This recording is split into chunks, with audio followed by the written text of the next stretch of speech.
Felt that this was a better message than just putting up a regular political sign of somebody's name on it, because this is really what it's all about.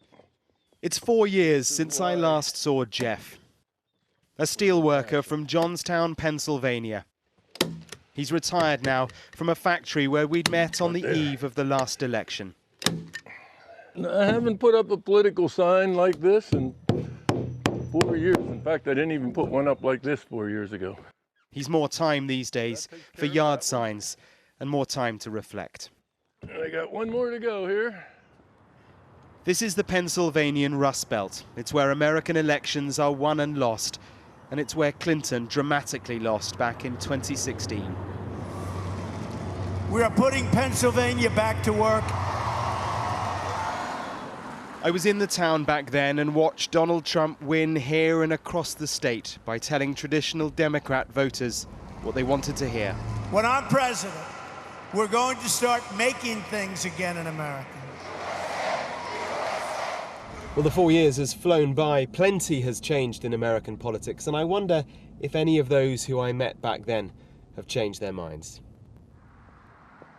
Jeff is the first stop at the local office of the Steelworkers Union. Hey guys. Jeff. Good to see you. Let me open this door up. How are you? I'm doing well. How are you? How do we greet each other in these COVID times like this? That's it. You know, we're pretty serious about this all. Please come in. It's good to see you. What Donald Trump calls for trade would probably... A lifelong Democrat, he wasn't swayed by Mr. Trump's promises back in 2016. It's just designed to make some people who are laid off and not doing so well in some plants come on board with him, and that's why he is getting the support. And now? Well, the past 4 years, it's been challenging, just the rhetoric that has come from the top of our government. And everything I thought that was decent, and you don't go there, this president has gone there and he's created a lot of divisiveness to the tune that I never thought I'd see in my lifetime. He did do some things on trade. He tried to drive a pretty hard bargain with China, but what it did was it put tariffs on our products. What about those steelworks?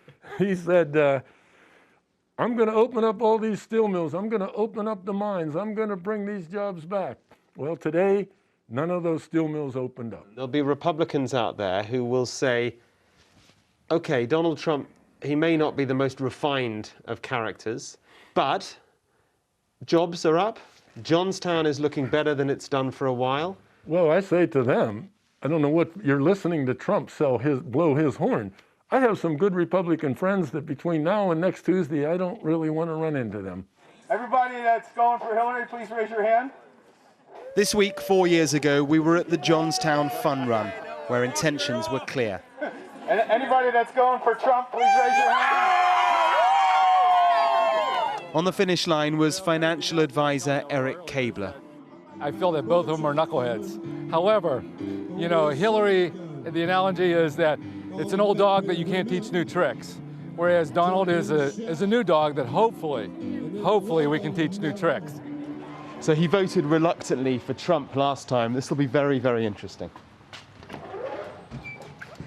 How are you? Good to see you again. It's very good to see you again as well. How's things? Doing well. Did Donald get taught new tricks? I think from my perspective is that I think Donald did a very good job. Unfortunately, he had to deal with the impeachment. He had to deal with the COVID crisis. And both of those things kind of wrecked the momentum that we've had.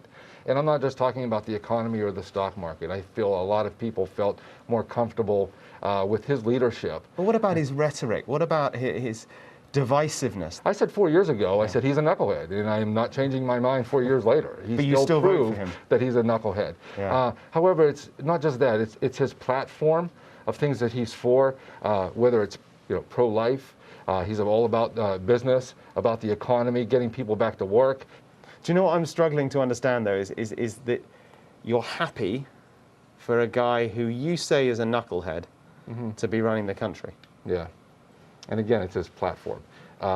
He has been, he's been rude. You know, you see him in the debates, and you know, he has been disrespectful to a lot of folks.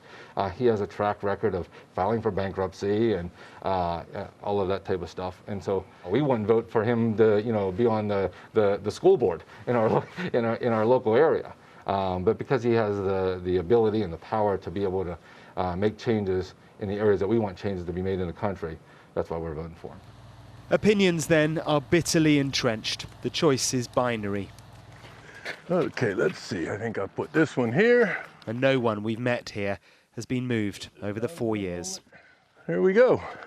Mark Stone, Sky News, in Johnstown, Pennsylvania.